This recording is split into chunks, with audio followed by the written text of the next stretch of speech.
Now that we have all the necessary information from the initiating phase, let's move on to the next part, the planning phase, where detailed plans are made. Planning is a crucial stage in the project lifecycle, where thorough preparation and organization are key to achieving project success. This phase involves a series of essential activities with the recommended flow shown in this slide. Firstly, the team creates a detailed work breakdown structure, WBS, that breaks down the project's scope into smaller or manageable tasks in hierarchical structure to ensure a clear understanding of the project's components. Next, the sequence activities identifies the sequence of tasks and their dependencies. Understanding these relationships allows for proper scheduling and resource allocation to ensure the project runs smoothly. Estimating resources, durations, and costs activity involves determining the necessary resources for each task, the time needed for completion, and the associated costs. Scheduling is a key activity where the project team develops a comprehensive schedule plan, outlining the project timeline, milestones, and critical path analysis. The schedule, usually presented as a Gantt chart, visually represents the project's progress and helps in efficient project tracking and management. Besides, the planning phase also involves two important planning activities: plan risk management and plan communication. The risk management plan identifies potential risks, their impact, and mitigation strategies to proactively address any challenges that may arise during the project. Whereas, the communication plan is developed to ensure smooth and timely information flow among stakeholders. Finally, the project management plan provides a clear and structured roadmap for the successful execution of a project. It serves as a central reference for the project team and stakeholders, facilitating coordination, decision-making, and ultimately, the successful completion of the project.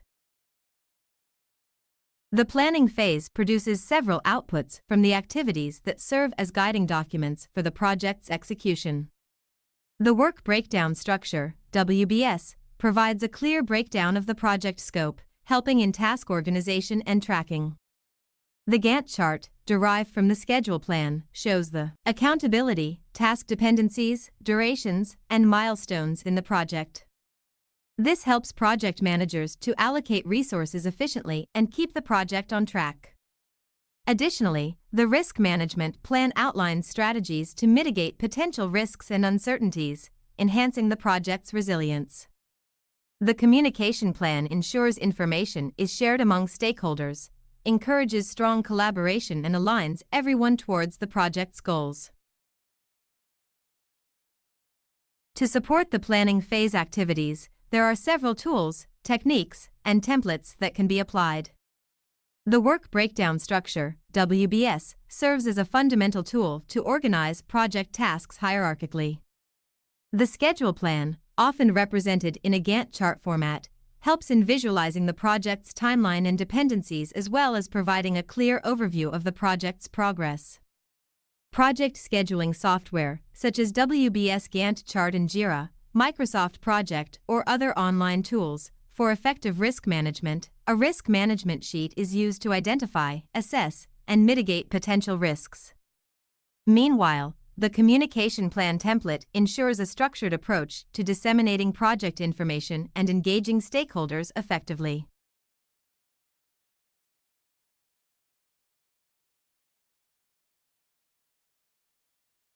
To begin the planning process for a project, the first step is to establish the scope and create a work breakdown structure.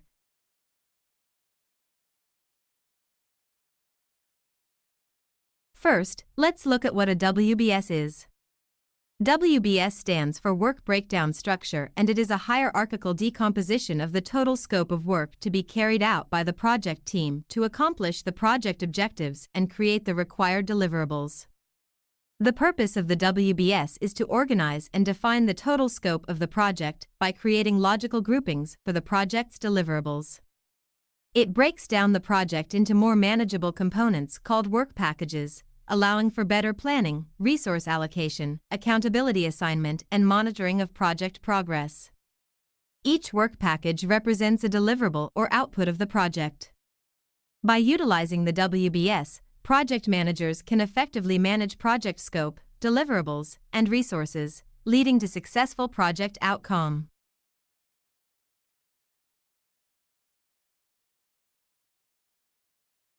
The Work Breakdown Structure, WBS, is a fundamental tool in project management that serves several essential purposes. It serves as a part of the project scope baseline to provide a clear and structured representation of all the work that needs to be accomplished to achieve the project objectives. Besides, the WBS forms the basis for project planning, resource allocation, and scheduling. It allows project managers to identify all the necessary activities, estimate their durations and resource requirements, and create a detailed project schedule. WBS also helps to keep the project on schedule. When WBS merges with a Gantt chart, project managers can track progress at the task level and identify delays or deviations earlier, so that timely corrective actions can be taken. WBS provides a structured breakdown of the project, making it easier to estimate the time and resources required for each task. This leads to more accurate project planning and budgeting. WBS helps to minimize scope creep as it helps to define and understand the project's scope upfront, reducing the chances of unexpected additions or changes that can lead to scope creep. Overall, the WBS is a powerful tool that helps project managers ensure successful project execution by providing a detailed framework for planning, control, and communication. There are a few types of WBS, and let's see some of the examples in the following slides. A project can be divided based on end results or deliverables. This method is useful for projects with well-defined deliverables, as it helps to ensure that all necessary tasks are identified and completed, reducing the risk of missing important results.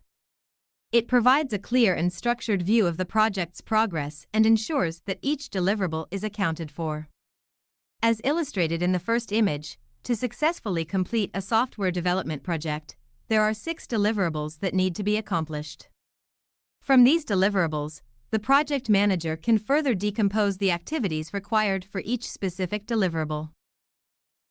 Projects can also be broken down by the product structure based on the physical components of the end product. This method is highly effective for manufacturing or engineering projects. It allows teams to focus on specific aspects of the product and ensures that all necessary components are accounted for in the project plan. It also helps in better resource allocation and optimization, as different teams can work on different product components simultaneously. As shown in this slide, a bicycle development project is decomposed to frame set, crank set, wheels, braking system and shitting system.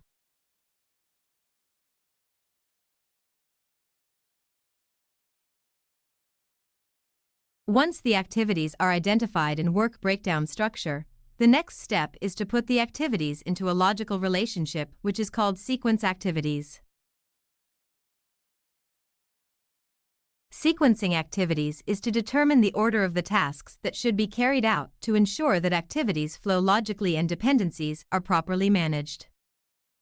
Network diagram is one of the tools in sequencing activities. This diagram visually represents the sequence of activities and their relationships, offering a clear picture of the project's flow. It helps project managers identify the critical path, which is the sequence of tasks that must be completed in the shortest time to ensure the project's timely completion. By understanding the critical path, project managers can allocate resources efficiently and focus their efforts where they matter most. There are several common techniques for network diagrams. Program Evaluation and Review Technique, PERT, is used to estimate activity durations based on optimistic, pessimistic, and most likely scenarios. The second is the Critical Path Method, CPM, which calculates the longest path of dependent activities to determine project duration. The Precedence Diagramming Method, PDM, uses arrows and nodes to illustrate activity relationships and dependencies. Below is an example of a network diagram for an IT project.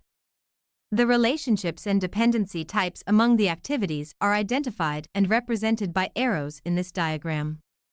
Dependency type is written next to the arrows for better understanding. Project Manager has a better understanding of the critical path and dependencies for each activity. In summary, sequencing activities is a strategic step in project planning, ensuring tasks are ordered logically for smooth execution.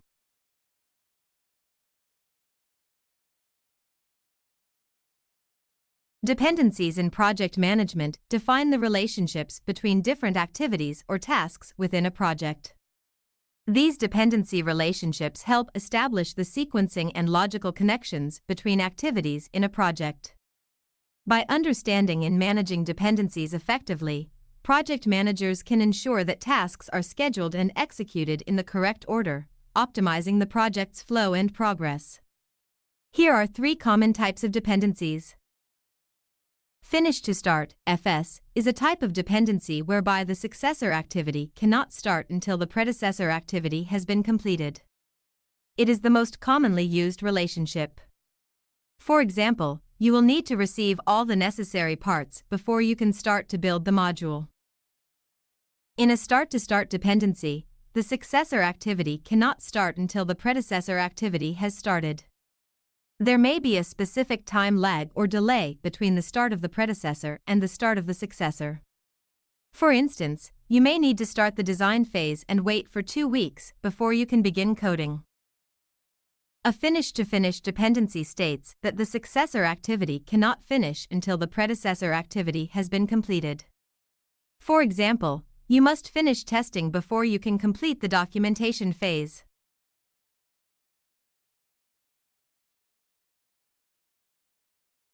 While dependencies define the order of activities, let's explore 2 important terms in project management: lag and lead.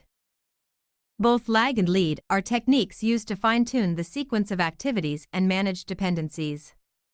By strategically applying lag or lead times, project managers can optimize project schedules, account for uncertainties, and ensure smoother task transitions.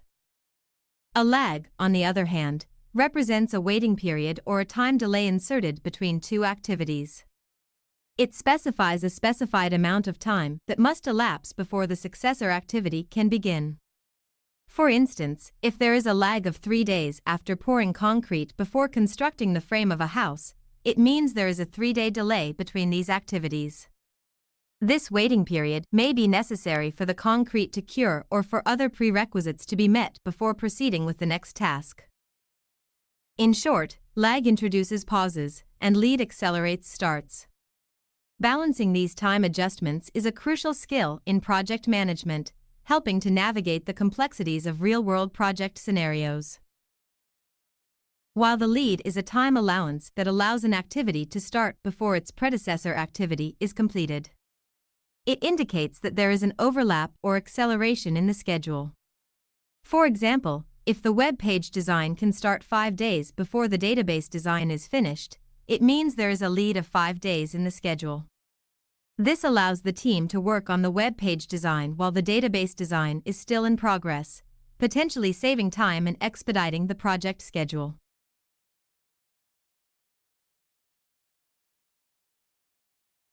With the work breakdown structure developed, you will be able to estimate the resources required, the duration for each activity, and the costs for the project.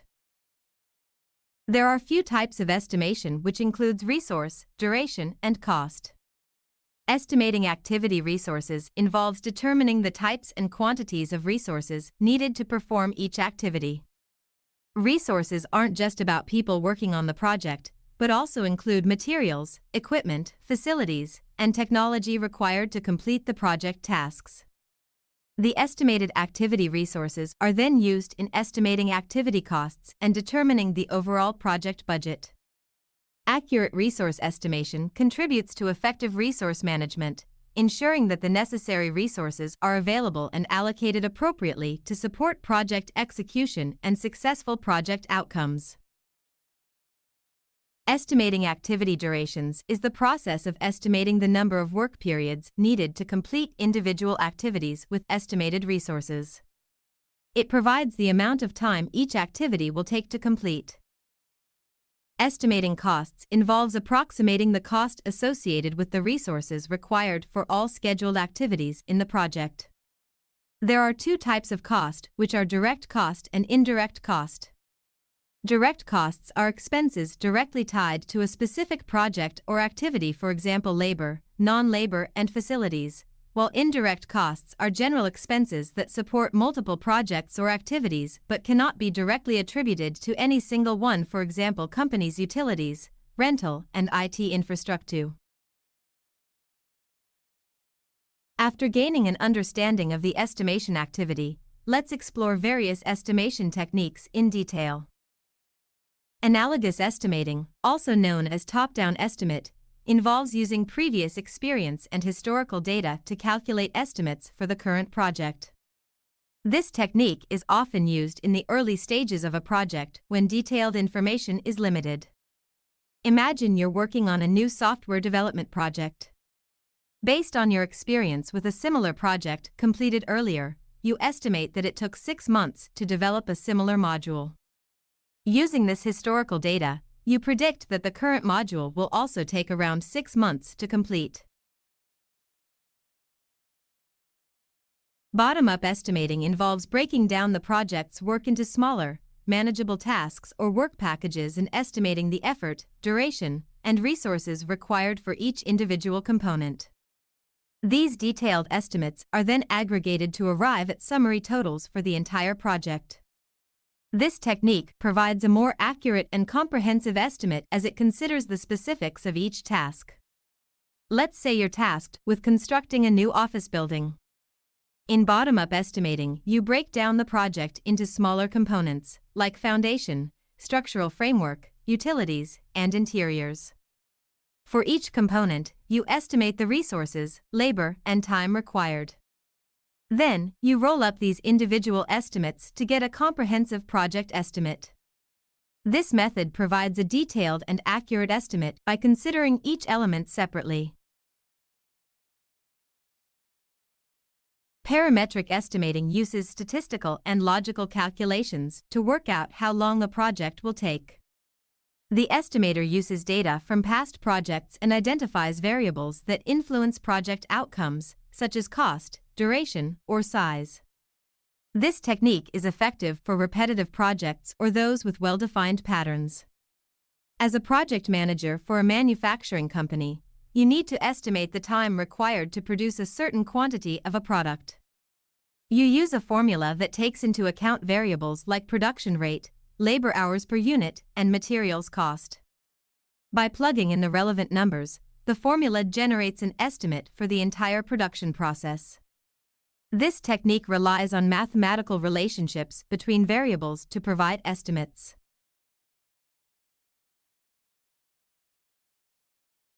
Besides these three main estimating techniques, there are also other estimating techniques such as the three-point estimating technique that involves providing 3 estimates for each activity: the optimistic estimate, best-case scenario; the pessimistic estimate, worst-case scenario; and the realistic, the most probable outcome. For example, if you're developing a new mobile app, to estimate the time required, you ask your team to provide 3 estimates: an optimistic estimate of 2 months, a most likely estimate of 4 months, and a pessimistic estimate of 6 months. These 3 values are used to calculate a weighted average, known as the expected duration with a given formula. This approach incorporates a range of possibilities and considers both best-case and worst-case scenarios. Expert judgment is where experienced individuals or subject matter experts provide their assessments based on their knowledge and expertise. For instance, in a construction project, an experienced structural engineer provides expert judgment on the most suitable materials and designs for a new bridge, drawing from years of designing similar structures. This input ensures the bridge's safety, longevity, and compliance with industry standards. Each of these estimating techniques offers a different approach to project estimation, allowing project managers to make informed decisions about time, cost, and resource allocation.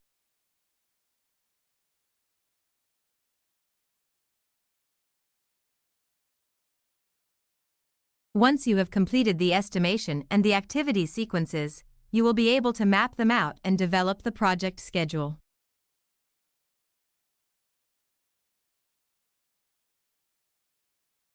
The schedule is represented as a timeline with planned durations for activities and milestone dates. There are different types of project schedules used for various purposes. A milestone schedule provides a high-level overview of the project's major milestones and their planned completion dates. It is suitable for presenting key project progress and status updates to senior management and stakeholders. Milestone schedules focus on significant achievements and important events in the project timeline. Whereas, a Gantt chart visually displays the project schedule as a timeline with the start and end dates and duration of activities and tasks. Gantt charts are widely used to track project progress, monitor activity completion, and report status to the project team. They provide a clear representation of the project schedule. A network diagram is a graphical representation of the project's activities and their dependencies. It uses nodes to represent activities and arrows to depict the sequence of activities. Network diagrams help visualize project flow and identify critical paths, which are sequences of activities that directly affect the project's overall duration. They are particularly useful for understanding project dependencies and scheduling constraints. The project schedule is part of the project management plan, which is a formal and approved document defining how the project will be executed, monitored, and controlled.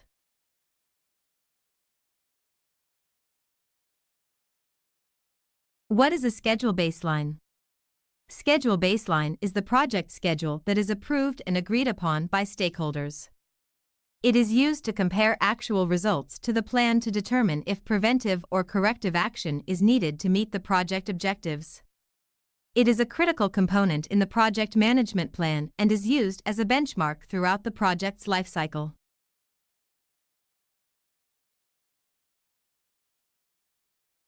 Schedule compression is a technique used to accelerate the project schedule without sacrificing the project scope and quality. The objective is to complete the project in a shorter time frame while still delivering all planned deliverables. Two common techniques for schedule compression are fast tracking and crashing. Fast tracking involves performing activities in parallel rather than in series. By overlapping activities, the project's duration is reduced, and some activities start before others are completed. This approach can expedite the project schedule but comes with increased risks. The benefit of using this technique is that no additional resources and cost are added to the project. For example, there are two major phases in a software development project, which are system design, takes about 2 weeks, and coding, takes about 4 weeks. In a traditional sequence, the system design phase has to be completed before moving on to the development phase. However, to expedite the project, fast tracking is implemented by starting the coding phase in the second week of the design phase. As a result, the project schedule is shortened by 1 week. Crashing helps to speed up project completion by allocating more resources to critical tasks, often resulting in increased costs. Project managers analyze the critical path and identify activities that can be shortened with additional resources. This may involve adding more skilled labor, using overtime, or acquiring additional equipment or resources to complete the activities faster. Imagine you are managing a construction project to build a new office building. The original critical path for the project involves a foundation work task that takes 4 weeks. To meet an urgent deadline, crashing is implemented by adding more resources to expedite the foundation work. As a result, the task duration is reduced to 3 weeks. However, this may incur additional costs due to overtime, hiring extra labor, or other resource-related expenses.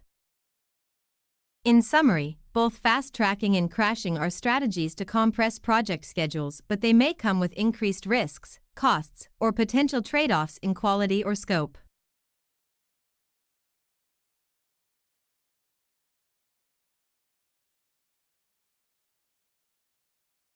The next element in the planning phase is to prepare a risk management plan to ensure that any potential unforeseen issues are accounted for during the planning of the project. Starting risk management early is important as it helps to identify issues earlier and avoid issues to be happen during project execution. This section will cover what is a risk, the risk management process, and the various risk response strategies that can be applied when dealing with risks.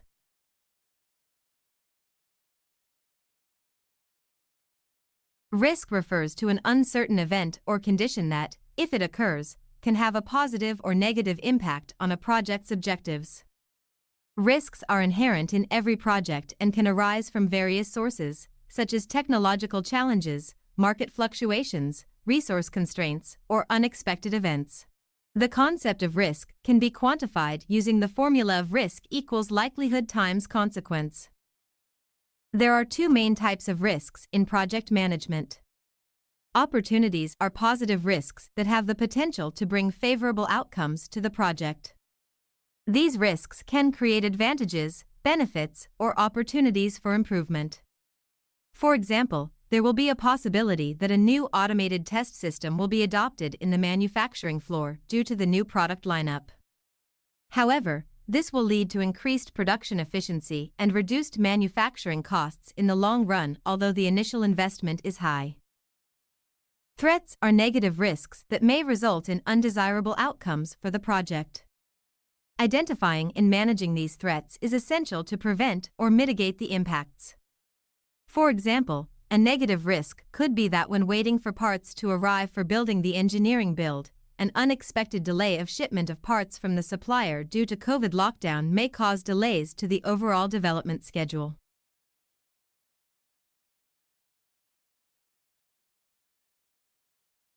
Now that we have a clear understanding of what risks are, let's go into the essential process of risk management.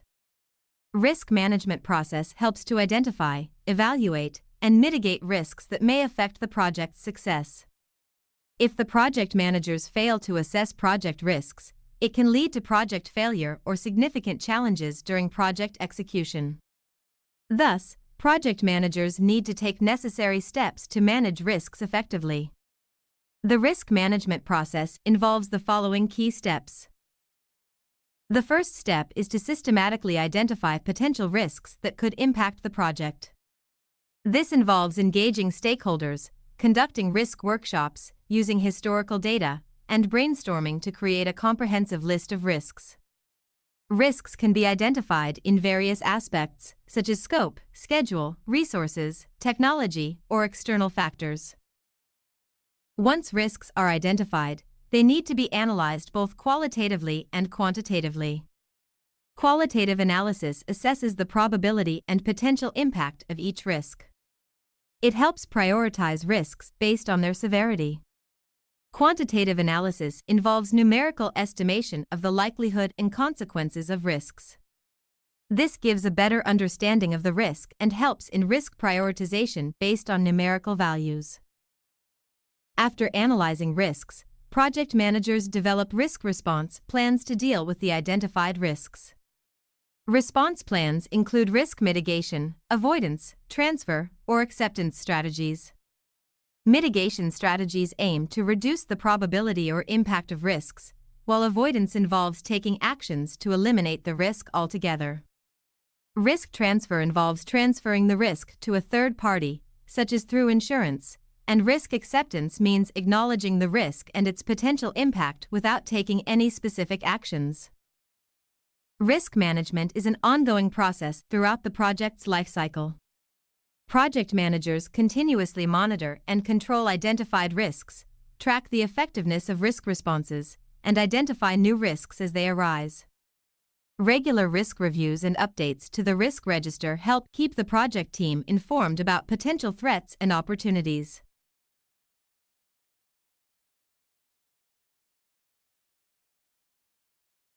Planning risk responses is a critical process in the project risk management process, where project managers develop a set of actions to address identified risks.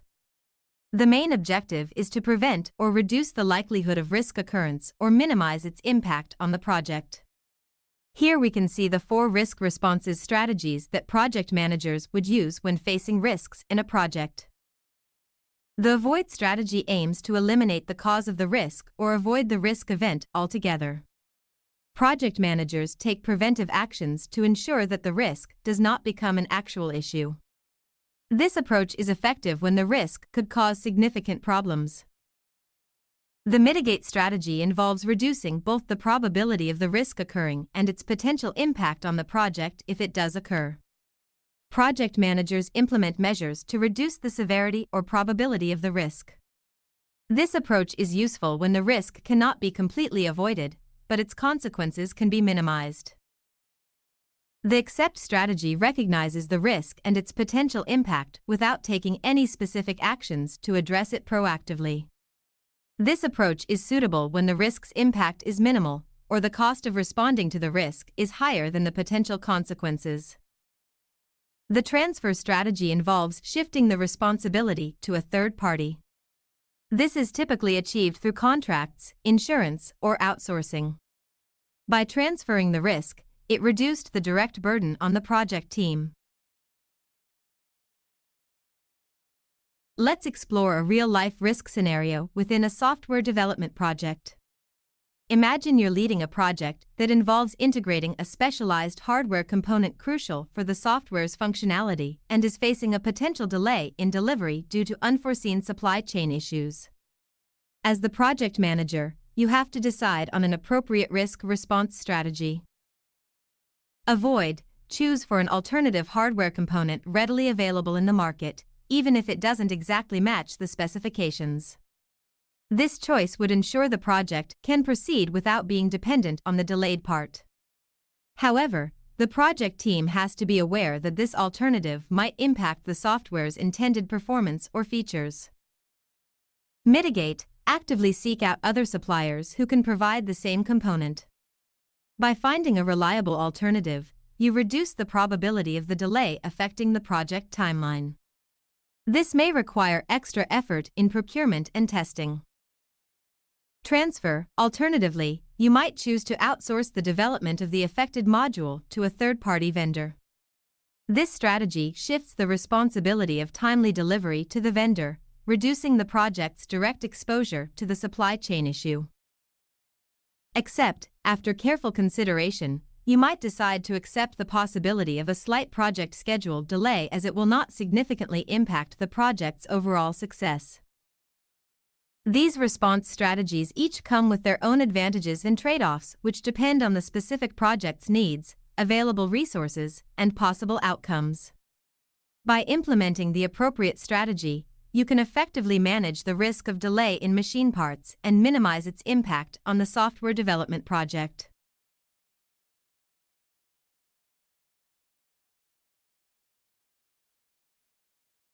Besides having a risk management plan, it is also important to have a clearly defined communication plan to understand how each stakeholders in the project will be communicated, the frequency of communication as well as what information and medium for communication.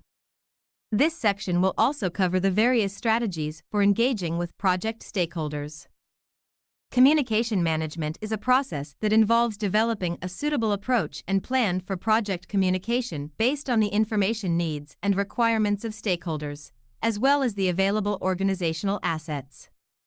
Effective communication is important for project success, as it ensures that the right information is delivered to the right people at the right time. By having a well-defined stakeholder communication plan, project managers can encourage positive stakeholder relationships, manage expectations, and create a common understanding of project progress and outcomes. Effective communication enhances collaboration, reduces misunderstandings, and contributes to successful project delivery.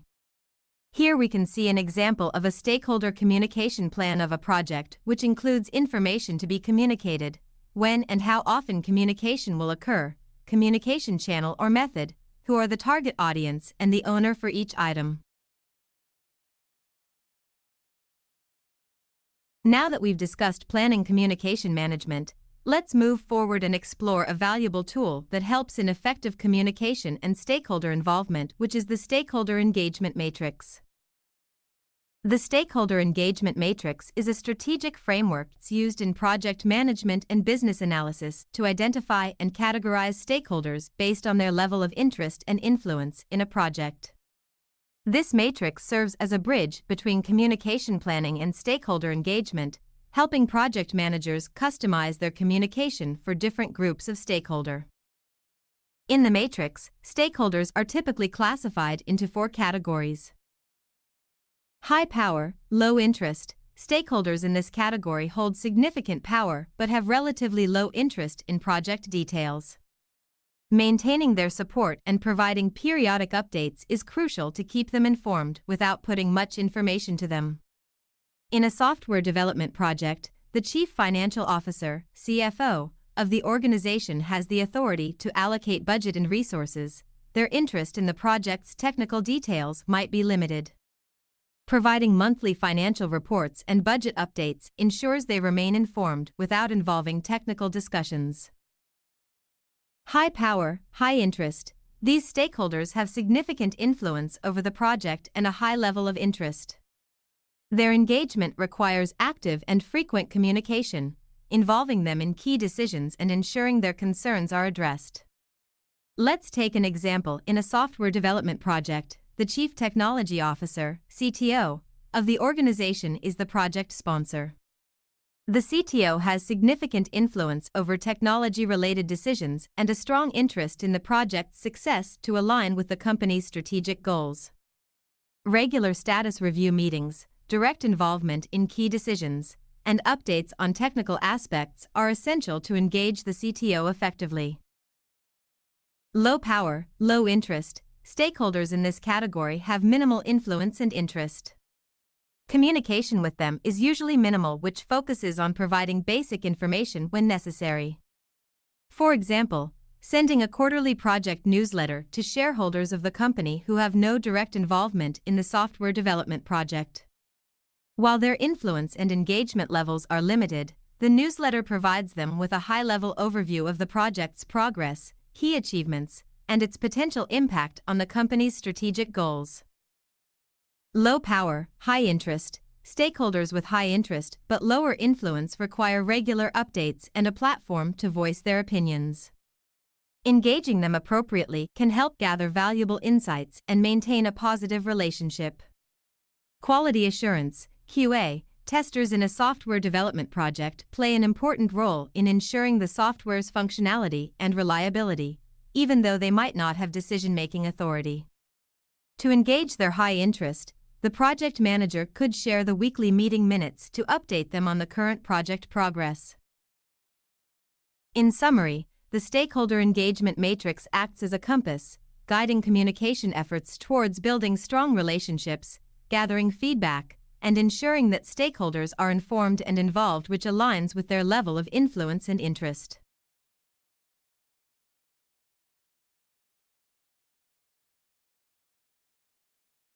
The final step in the planning phase is to prepare a project management plan with the information and details that have been gathered from previous activities. This section will explain what is a project management plan and the components of a project management plan. The project management plan is a document that describes how the project will be executed, monitored, controlled, and closed. It serves as a roadmap for project managers and the project team, providing a clear understanding of how the project will be managed and delivered. The project management plan integrates and consolidates all of the subsidiary management plans, baselines, and other project-related information. The project management plan is not a static document as it evolves throughout the project lifecycle as new information becomes available or there is a change in a project. The image shows the contents to be included in a project management plan.